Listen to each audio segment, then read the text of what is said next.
특별한 게스트가 들려주는 주제가 있는 인생 수업, 볼수록 힘이 되는 인문사의 과학특강 인사트. 자, 5번째 게스트 임두원 과학자님과 함께 하고 있는데요. 이번 시간은 특강 시간입니다.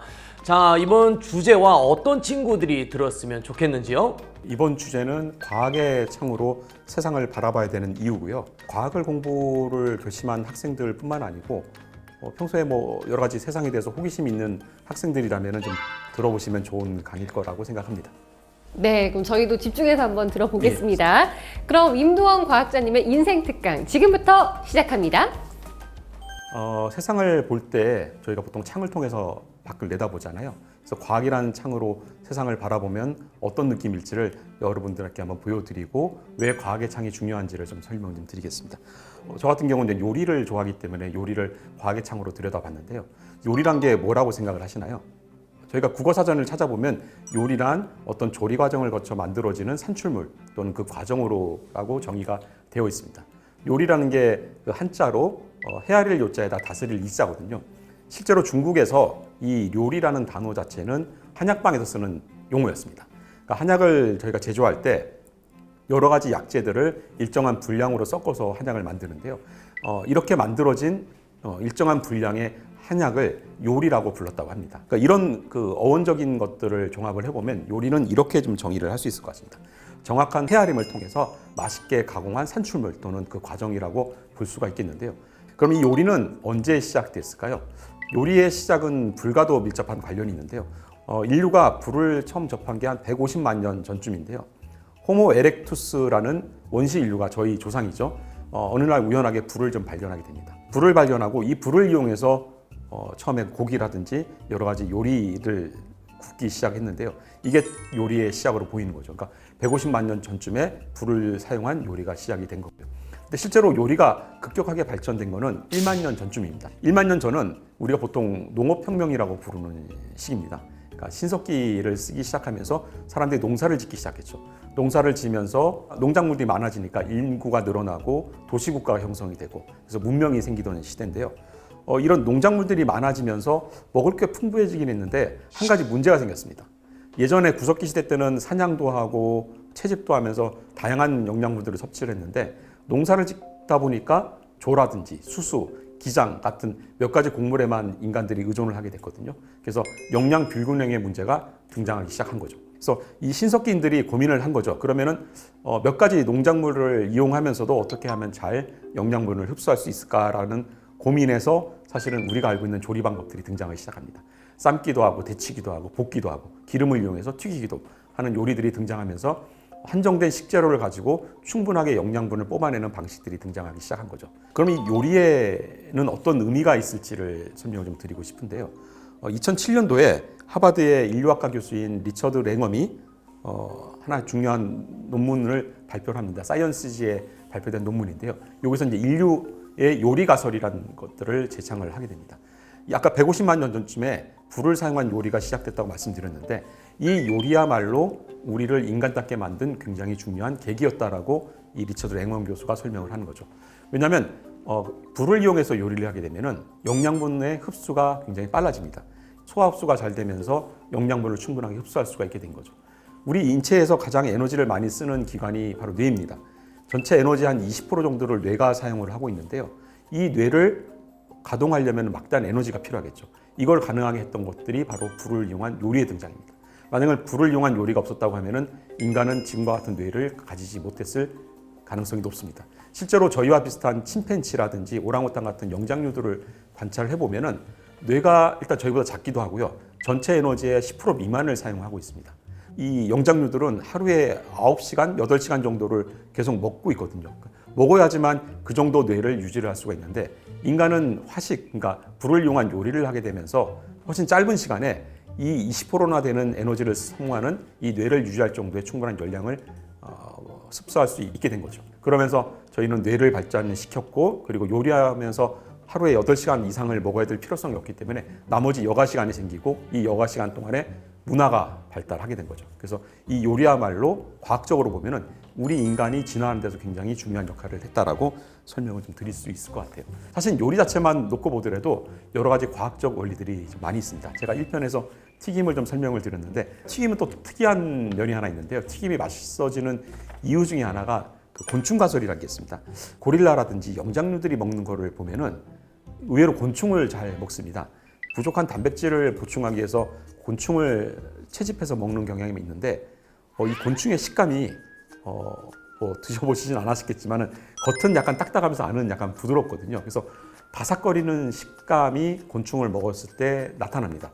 그래서 영장류 시절 그리고 우리 원시 인류들이 이런 곤충이라든지 사과 같은 야채류, 과일을 먹게 되면서 그 바삭한 식감에 대해서 굉장히 익숙해졌는데 그 선호도가 여전히 우리 DNA에 남아있기 때문에 인간이 튀김을 먹었을 때 예전에 먹던 그 과거를 떠올리는 거죠. 그래서 식습관을 상기를 하면서 이거 내가 예전에 먹던 거다라는 것들을 친숙하게 받아들이니까 튀김이 맛있어졌다는 가설도 있습니다. 그 외에도 요리에는 여러 가지 과학적 원리들이 많이 좀 들어 있습니다. 크게 한 3가지 정도를 말씀 좀 드릴 수 있을 것 같아요. 첫 번째, 요리에서 기본이 되는 게 변화입니다. 특히 화학 분야에서 이 변화라는 게 굉장히 중요한데요. 변화를 일으켜야지 화학 반응이 일어나고 그 반응을 통해서 이전과 다른 것들을 만들어낼 수가 있거든요. 아까 튀김 제가 설명을 드렸는데 튀김이 바삭해지는 원리 중에 하나가 튀김옷에 있던 수분이 증발을 하면서 튀김옷 표면에 구멍들이 생기기 때문에 바삭한 그 식감이 나타나게 됩니다.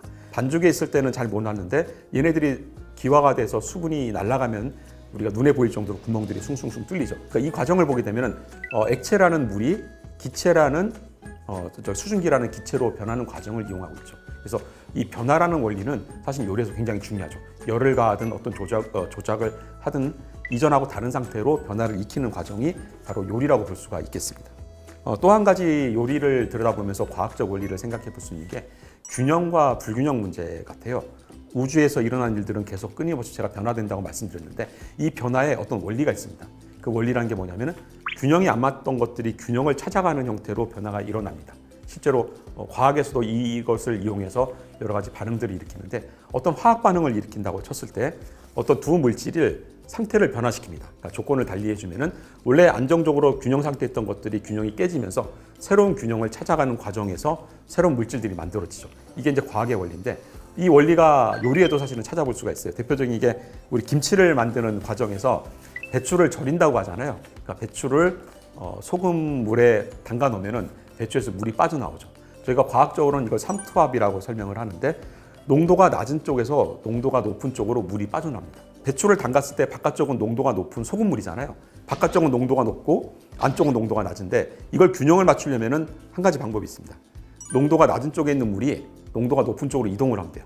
배추에 있는 물은 바깥으로 나가서 바깥쪽의 농도를 낮추죠. 근데 배추 안에 있는 것들은 물이 바깥으로 나가기 때문에 농도가 다시 높아집니다. 그래서 이것들이 맞춰지면서 균형이 일어나게 되는 거죠. 마지막으로 좀 설명을 드릴 게 커다란 변화의 흐름이 있어요. 우주에서 보면은 저희가 엔트로피 증대 법칙이라고 학생분들 아마 들어보셨을 것 같아요. 우주가 엔트로피가 증대하는 방향으로 변화해 간다고 설명을 보통 저희가 많이 하는데 이 엔트로피라는 게 무질서한 방향입니다. 질서 있는 상태에서 처음에 우주가 생겼지만 점차 무질서한 상태로 흘러가고 있어요. 우리 주변에서 이 엔트로피 증대를 찾아볼 수 있는 예가 방향제가 있을 것 같아요. 방에 방향제를 구석에 갖다 놓으면 처음엔 냄새가 잘 안 나죠. 왜냐하면 향기 물질이 거기 모여있기 때문이에요. 근데 시간이 지나면 이 향기 물질이 방 안 전체를 가득 메우게 됩니다. 반대로 현상은 일어나지 않죠. 방 안에 퍼져있던 향기 물질이 방향제 통 안으로 들어가는 일은 절대 일어나지 않습니다. 그 방향 자체는 질서 있게 한 곳에 모여있던 상태에서 이 사방으로 퍼지는, 그러니까 무질서한 상태로 되는 경향을 보이고 있습니다. 실제로 요리할 때도 이 과정들을 많이 이용을 해요. 대표적인 게 우리 그 고기 같은 걸 양념에 재잖아요. 양념을 해놓고 고기를 담가두면은 양념이 고기 안으로 스며드는데 양념이 자기들끼리 모여있는 약간 질서 있는 상태에서 퍼져나가려는 무질서한 방향으로의 변화가 시간이 지나면 일어나게 됩니다. 그래서 이 엔트로피 증대 법칙이 이런 요리하는 과정에서도 나타날 수가 있는 것들이죠. 과학의 창이라는 것들이 굉장히 재밌어요. 과학의 창으로 들여다보지 않으면 요리는 그냥 맛있는 음식일 뿐인데 만약에 과학적인 관점에서 요리를 들여다보면 이 요리에 담긴 의미들이 굉장히 새롭게 다가오죠. 그래서 요리를 즐기는 경험이 굉장히 풍부해지고 넓어집니다. 제가 과학의 창이라는 것들을 이란 개념을 많이 설명을 드리는데 이 개념을 제가 처음 접한 게 영국의 유명한 천체 물리학자죠. 스티븐 호킹 박사의 책에 보면 이런 재밌는 얘기가 나와요. 이탈리아의 어느 작은 도시에서 조례를 발표합니다. 시조례죠. 일종의 법령 같은 건데 이 법령을 통해서 둥근 어항의 금붕어를 키우지 못하도록 법으로 규제를 합니다. 그 이유가 되게 재밌어요. 둥근 어항에 있는 금붕어는 너무 불쌍하다. 왜? 둥근 유리를 통해서 바깥을 바라보기 때문에 세상을 왜곡돼서 볼 수밖에 없다. 그래서 금붕어는 반드시 네모 반듯한 어항에 키우라는 저희 생각에는 말도 안 되는 법령이긴 하지만 이 법령이 공표가 됩니다. 이게 사실은 되게 재밌어 보이지만 굉장히 중요한 의미를 함축을 하고 있어요.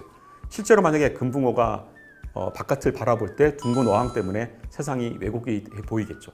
만약에 눈앞에 지금 저희는 느끼지 못하지만 어떤 창이 있다고 하면은 그 창의 종류에 따라 세상을 바라보는 방식이 달라질 수가 있습니다. 과학의 창은 다른 어떤 창보다도 왜곡이 적습니다. 그리고 세상을 투명하게 볼 수가 있죠.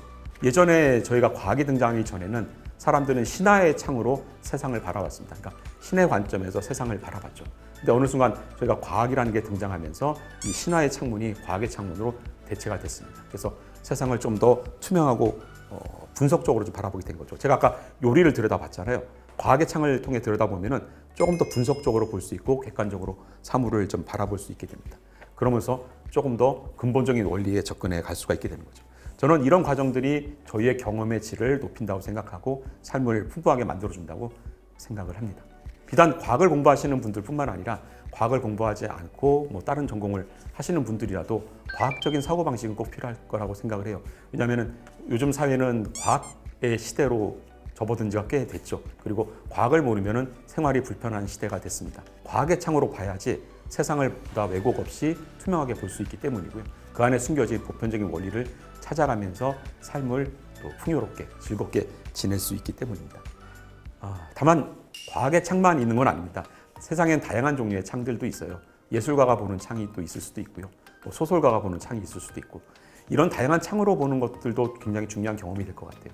과학의 창도 그냥 하나의 창일 뿐이거든요. 그러니까 세상을 볼 때 과학의 창을 위주로 보되 과학의 창을 보완할 수 있는 다른 여러 가지 창들이 같이 결합이 됐으면 좋을 것 같습니다. 그래서 과학을 공부하시는 학생분들도 과학 외에도 다양한 분야에 관심을 가졌으면 좋을 것 같습니다. 그래서 과학 외에 영화도 많이 보시고 책도 많이 읽으시고 그런 것들을 권해드리겠습니다. 오늘 특강은 이것으로 마치겠습니다. 다음 기회에 또 찾아뵙겠습니다. 감사합니다. 과학의 창으로 세상을 바라보아라. 정말 흥미있는 특강이었고요. 그리고 맛있는 특강이 아니었나 싶습니다. 다시 한번 임두원 과학자님께 큰 박수 부탁드리겠습니다. 짝짝짝짝.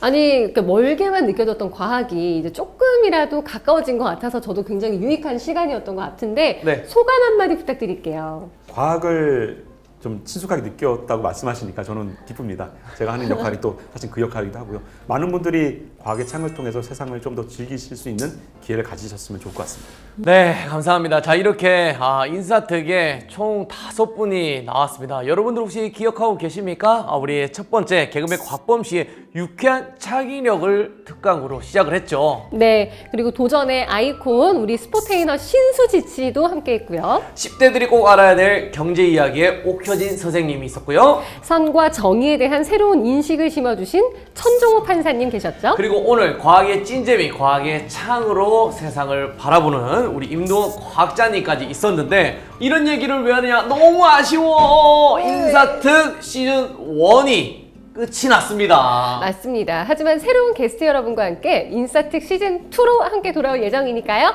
조금만 더 기다려주세요. 네, 저희는 시즌 2에서 뵙도록 하겠습니다. 요즘 인사들은 다 구독하는 그 채널 서울론 인사특! 구독, 좋아요, 알림 설정은 사랑이에요. 와! 저희는 시즌 2에서 뵙겠습니다. 안녕!